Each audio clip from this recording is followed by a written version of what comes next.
ранку ми прокинулися в тому ж селі на березі зачарованої Десни, де вчора записували фольклор.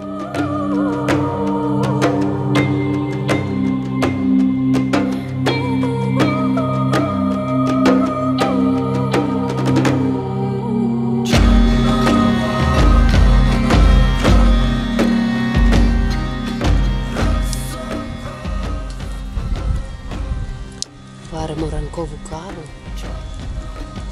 а потім ще макарончики хлопці захотіли.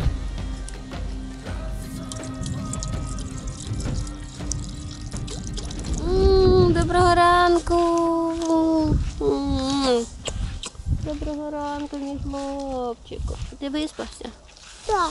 Добре, зараз зубки почистити, хлопчику, і вмитися. Так, бо я голодний. І мушлі он тебе чекають, і кавун ще Я є. хочу подивитися. Подивись.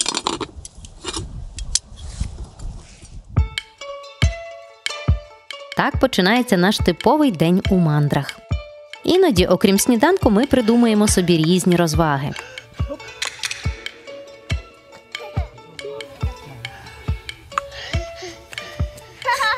Один-нуль.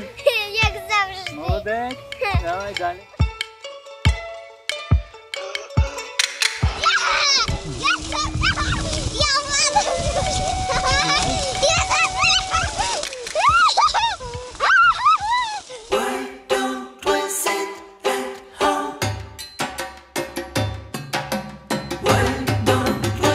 Ця дорога з селами, для мене якось воно таке дуже нецікаве. Ці всі закинуті села, часом п'яні люди в них не справляють якогось вау-враження. Але коли я побачила ось це поле, таке безкрає і соняхи, і вдалині ліси, воно додає сили крутити далі подалі.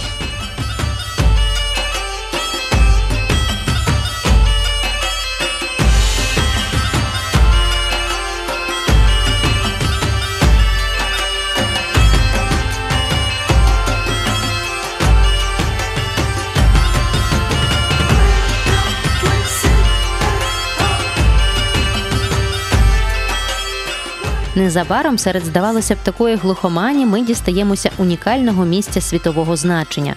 Понад 100 років тому тут було здійснено одне з найбільших археологічних відкриттів в історії людства – так звана Мізинська стоянка. Зараз тут розташований музей.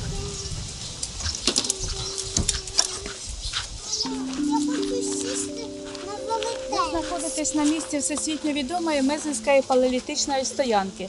Відкрита вона була випадково в 1907 році після величезної зливи. Сисой Кошель, чоловік, будинок якого знаходився там зразу за огорожею, вийшов ранком на вулицю і побачив величезну яму, а в ній кістки невідомої тварини. Копаючи яму для підвалу, він знаходить кістки мамонта і показує їх священнику, який мешкав якраз у цьому будинку, де зараз знаходиться музей. Той не залишився байдужим до знахідки, а фрагменти деяких кісток відвіз до Чернігова, де в той час велася підготовка до з'їзду археологів. Звертають увагу, що на кістках була лесова порода, такий ось суглинок, з якого наші всі кручі складаються. І вони висловлюють гіпотезу про те, що на цьому місці може бути палеолітична стоянка. І дійсно, коли в 1908 році сюди приїжджають археологи і починають проводити дослідження, то ця гіпотеза повністю підтвердилась. Раніше Мезенська стоянка датувалася, що це 20 тисяч років до нашої ери. На сьогоднішній день доводять, що 17-16 тисяч років до нашої ери проживали тут кроманьйонці, це людина розумна, людина сучасного типу. Якщо у 4 житлах були крем'яні знаряддя праці, там кістки тварин, то у 5-му житлі були знайдені, там була підлога вкрита шаром вохри, і були знайдені фігурки із бівня мамонта, які війшли в науку як мезенські птахожінки.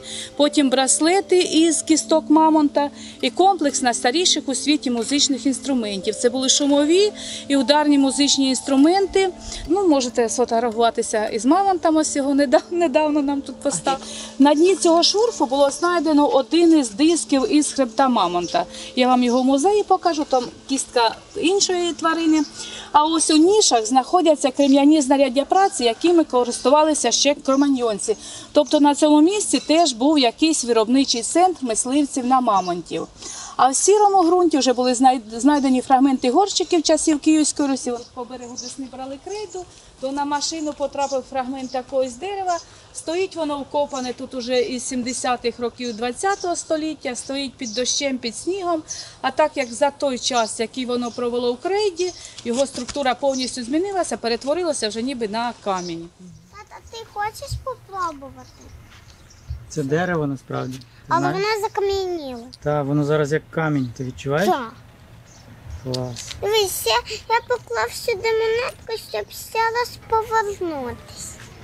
Добре.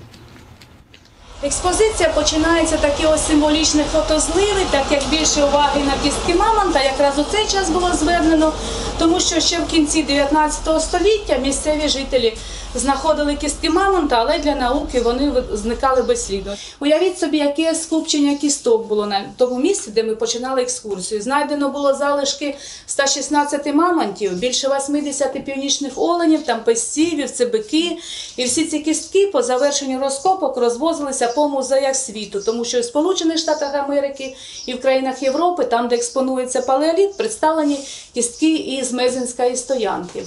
Фігурки, які війшли в науку як мезенські птахожінки, вони були заввишки 5-10 см, вирізані із кістки мамонта і нанесений на них був ось геометричний такий меандровий орнамент. А це з того шурфу, який ми дивилися, другий шийний хребець теж маленького мамонта. Під час розкопок стоянки було знайдено близько 900 таких ось мушлів. Нанизані вони були на сухожилля тварин, можливо, використовували як прикраси, а можливо, як захисні амулети. Ну, це ось кремені, з яких робили знаряддя праці. Мільйони років тому ця вся територія була дном моря, проживали в ньому ось такі молюски, які називалися белемнітами.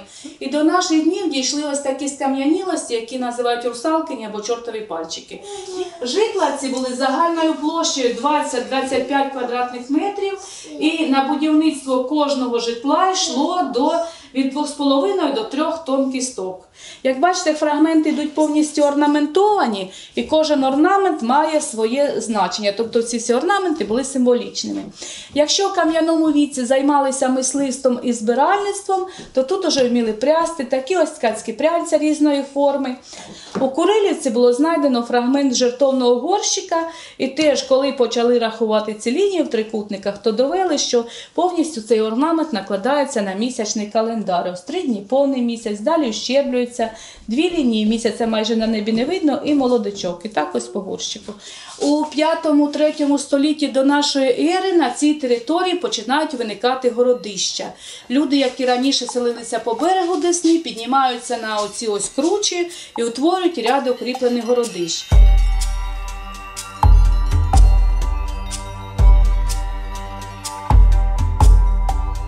Прач, з яким ходили на Десну прати, після того, як у великих таких бочках, жлуктах золили, то на Десну ходили прати такими ось прачами. А це такий ось літній варіант взуття – личаки. Драли кору молодої липи і плели такі ось личаки. Це ось дорослі. Бачиш, які дитячі маленькі теж будуть. Лягали через основу, підбивали і так не дуже це ось такі вирізали ось такі гілочкою з шишечками, вже й готовий журавлик такий.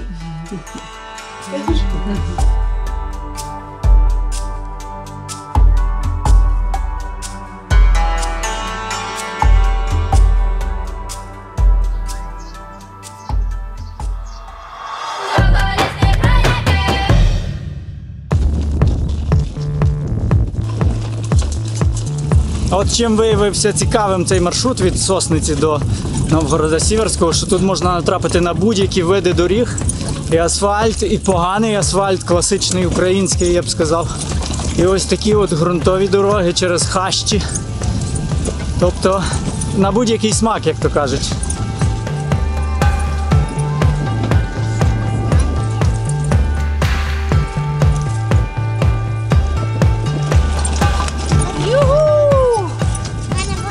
Об'єднане село залишилось позаду.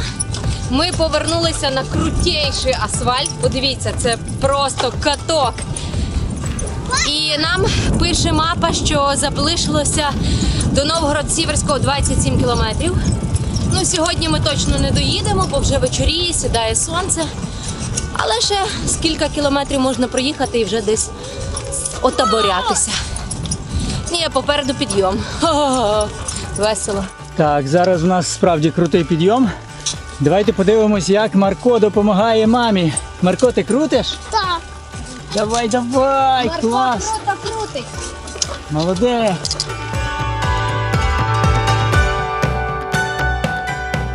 Насправді таких доріг дуже мало було на нашому маршруті. Ну, за відчуттями, може, відсотків 15-20. Тобто справді хороший гладкий асфальт. А решта все таке, як то кажуть, яма на ямі, полатано.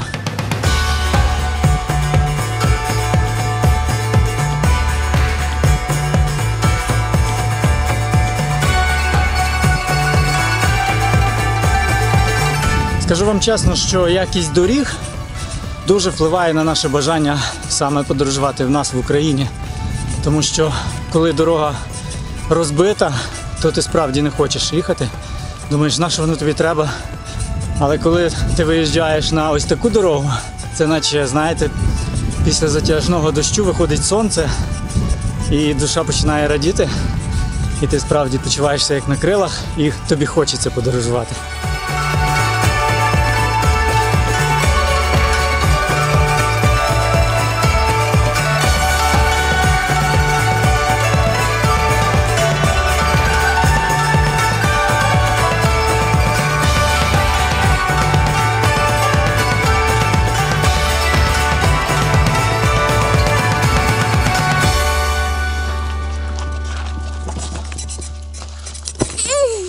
Ні, Марко, якщо допомагаєш, то допомагай.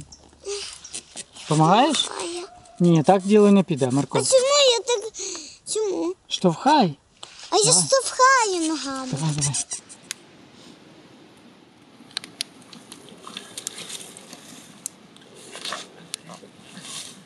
Ми варимо гречку з горохом, який я люблю. І з овочами будеш ще. Так. Ой, дуже крута ця пічка. Вона надзвичайно швидко, ну, на якось дуже класно горить в ній дрова. Або дрова якісь супер круті, або Ой, справді пічка крута. а треба помішати. Ні, я зараз сама.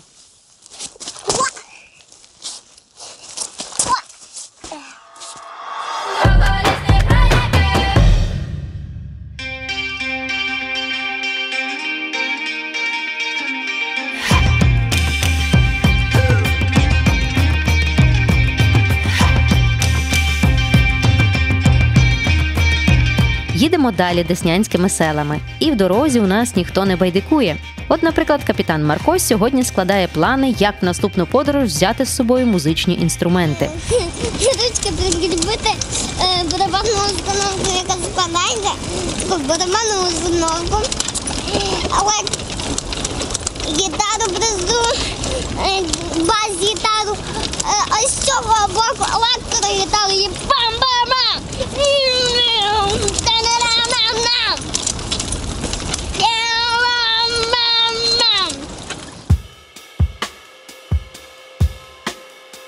За селом Дігтярівка ми знаходимо один звичайний пагорб з ледь помітними сходами на гору.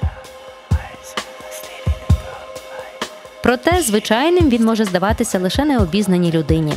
Ми ж знаємо, що на цьому пагорбі творилася наша історія.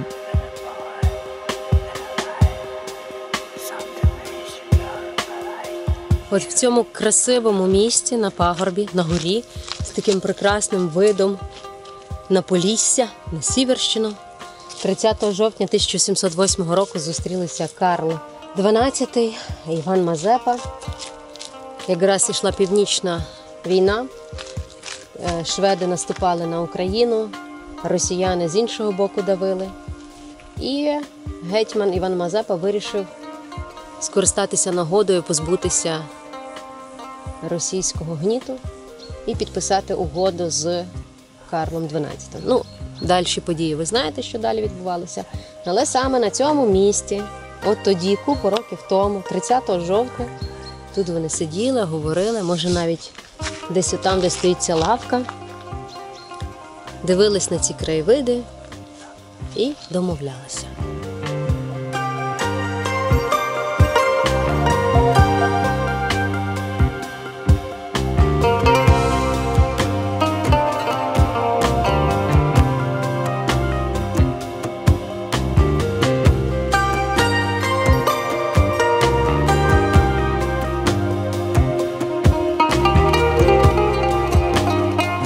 Шкода, що сходи сюди в доволі занедбаному стані.